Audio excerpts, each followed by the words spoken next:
A new book came out in American stores for the public to buy and read. A new masterpiece by American best-selling author Jeff Shaara. This new book, The Frozen Hours, recounts the history of American involvement in the first year of the Korean War in 1950 and the winter of '51. I have not read this book yet, but I will soon, and I'm waiting to do so with great anticipation. Why is that? Because I have read everything, every book that Mr. Shaara has written up until now, some of which are right here with me. Why is that? Because unlike other history writers, although Mr. Shaara doesn't claim that title for himself, saying he is simply a novelist, he writes actual events like no other writer has ever done so, in the first person and from both sides of an armed conflict, something that has never graced the pages of our books before. Let us examine Mr. Shaara and his writings for a little bit. It didn't begin with him. It began with his father, Mr. Michael Shaara, who will examine him now. Born the son of Italian immigrants, he was drafted into the Army in the early 1950s, served in the 187th Airborne Infantry Regiment, but the Korean conflict ended before he got a chance to deploy overseas and see combat duty. Using his GI Bill, he earned his college degrees and became a professor of creative writing at Florida State University.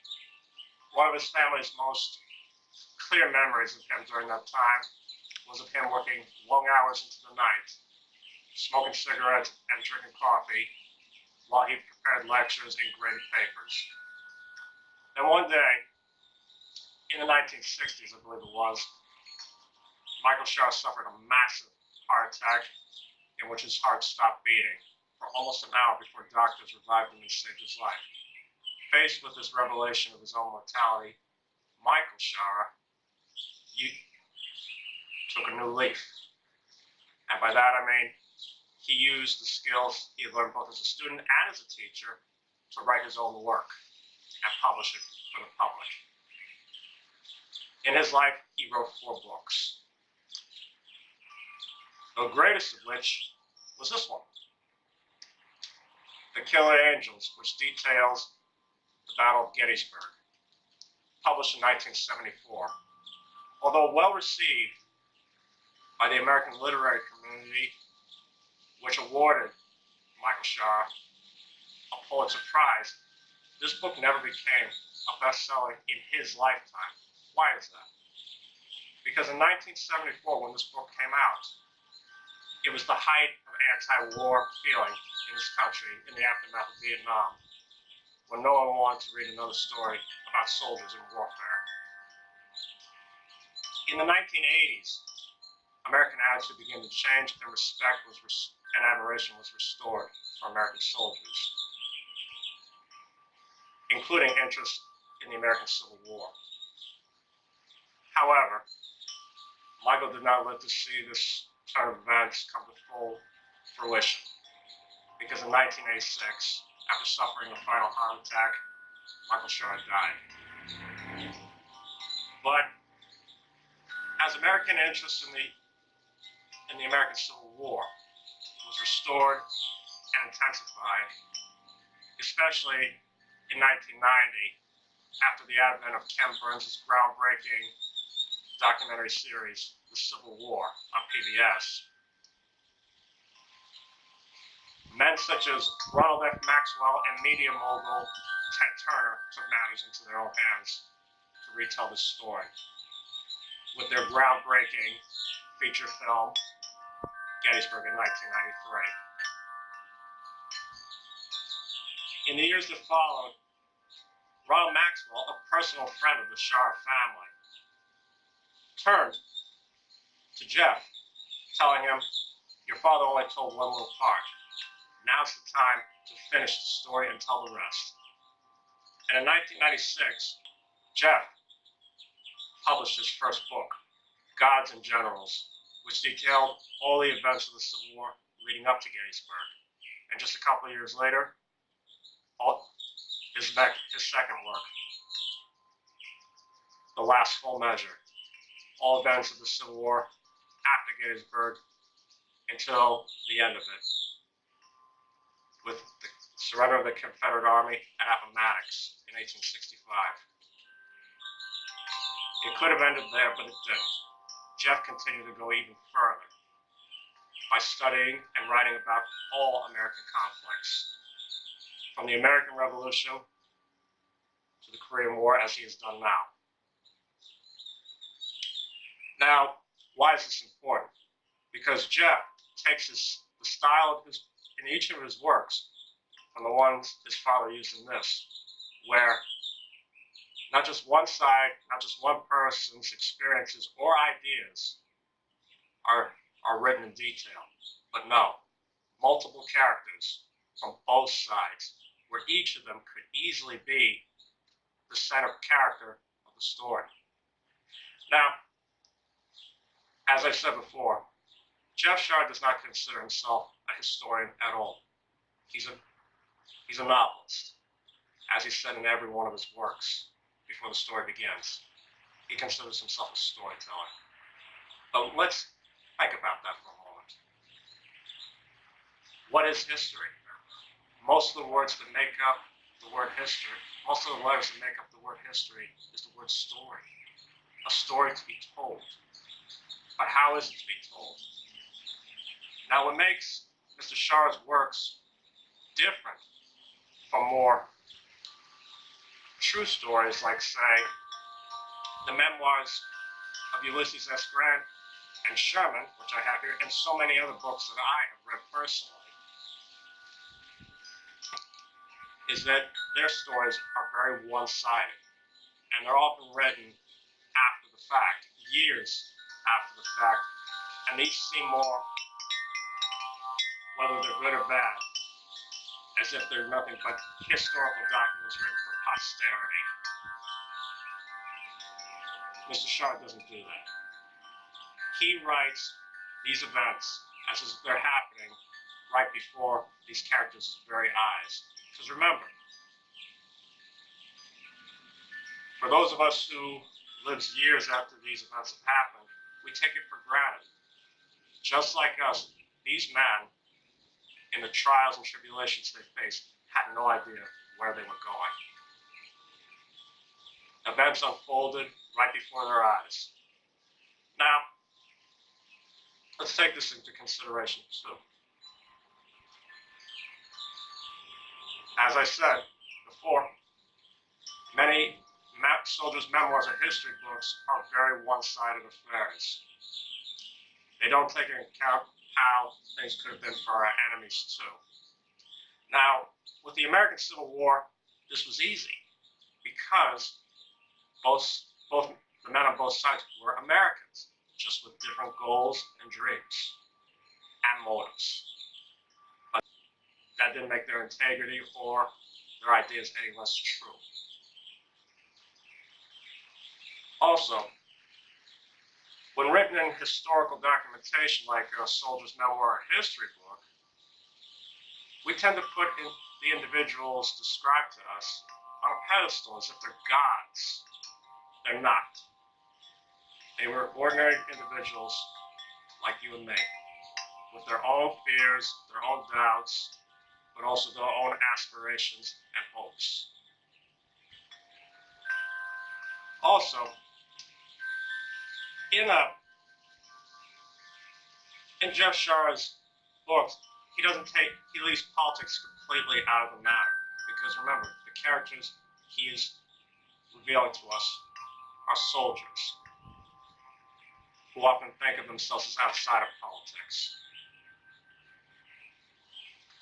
What we are portrayed with are men of conviction and duty. Now, there's a part I'd like to share with you that really shows what these men's motivations are. Because one thing Mr. Shaara leaves out of these books is the idea that soldiers are bullies, thugs, and warmongers. That is not true. Here's a part here written by Mike Shaara depicting one of our heroes, Colonel Joshua Chamberlain, as he takes on a bunch of new men to his regiment just days before he sees battle at Gettysburg.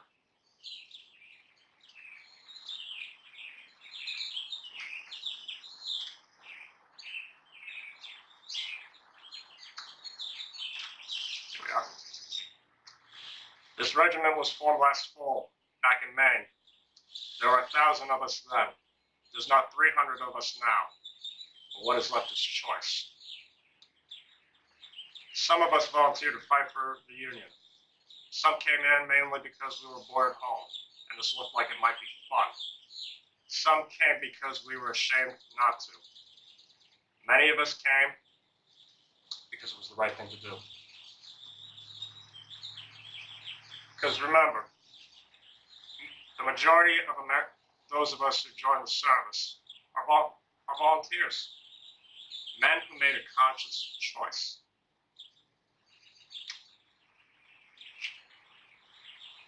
Now, and yes, I do know what I'm talking about. Why is that? Because I spent 16 out of my 32 years of life in and out of uniforms, including a year spent overseas. I have a Bachelor of Arts degree in history, and I have read almost 500 books on the subject, more than half of them about warfare and fighting. Now, many of the books I have read, most of them were good, some were bad, and even less were true masterpieces. But this I'm certain of.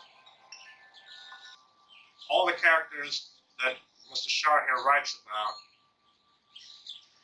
each one could have been the hero of the story. Each one we could have followed. And each one, whether they're Americans, Mexicans, Germans, or, as he's writing in this one, Koreans and Chinese, each one we grow to sympathize with. We grow to relate to. Why? Because in the end, they're human, with their own goals, their own fears, and their own convictions that we can each relate to. And unlike Mrs. Shaara, very few authors, whether they're fiction or nonfiction writers, come even close, although some actually do, like David McCullough, who you can always count on to always write about the facts. But still, that's not enough. Because in most history books, including autobiographies and memoirs, it seems to me, which, like I said, are often written years after the events in which they're describing. They're written like historical documents for posterity's sake. But with this work, I will reiterate it again. It flows as if they're happening before your eyes for the first time, as if you're there. For example, Jeff's inspiration, his father Michael, I recently visited Gettysburg on a weekend getaway with my wife. And thanks to what I've read here and in other books, but mostly this, in the sites such as the Devil's Den, the Little Round Top, Cemetery Ridge, Seminary Ridge, Culp's Hill and Cemetery Hill, I could see the events happening right before my eyes. I could see the men charging. I could hear the gunshots. I could smell the gunpowder in the air, as if I was there myself, in the place. No other author's works has ever done this for me before. Because when you read, you're transported to another world.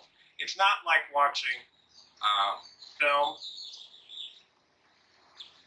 or being lectured to by people who say that's the way it was. No. The true gift about reading, especially works like this, is it leaves much more to your imagination. Because remember, everyone sees something different. But when it's applied in the form of words, including the words of great authors like this, your mind is transported away and you can discover your own meaning behind their words. And so, I highly recommend this book by Mr. Shaara and all others that he has written, as well as his father's. Now, I'm not discouraging people to study other works of literature or history. They are essential to getting the full facts, because not all the facts can be written in a single work. But these ones will not only inform you, they can entertain you, which is what most books are meant to do, but they can also spark your imagination and transport you to places and times different from your own. See history unfold right before your eyes